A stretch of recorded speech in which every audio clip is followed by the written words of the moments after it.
العواصف يرتقب أن تفوق محليا 100 كيلومتر في الساعة لتصل إلى 110 كيلومتر في الساعة. رياح قوية تقتلع خيام المتضررين من الزلزال. كان الله في عون هذه الساكنة المتضررة. مشاو ليهم الخيام كل شيء تقلع.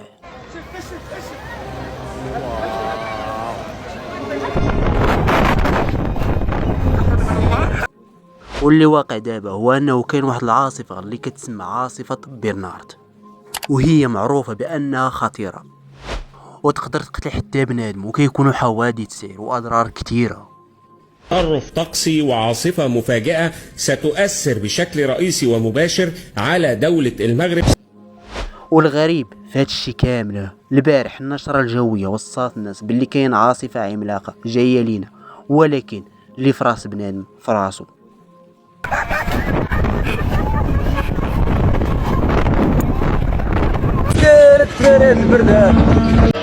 من جبالك، من هوائك، من أريافك، من مدنك، من كل شجر وحجر يسكن أرضك يا مغرب.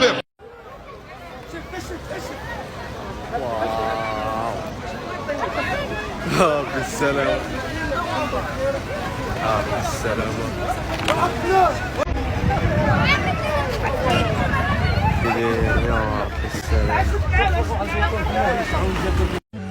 بالسلامة.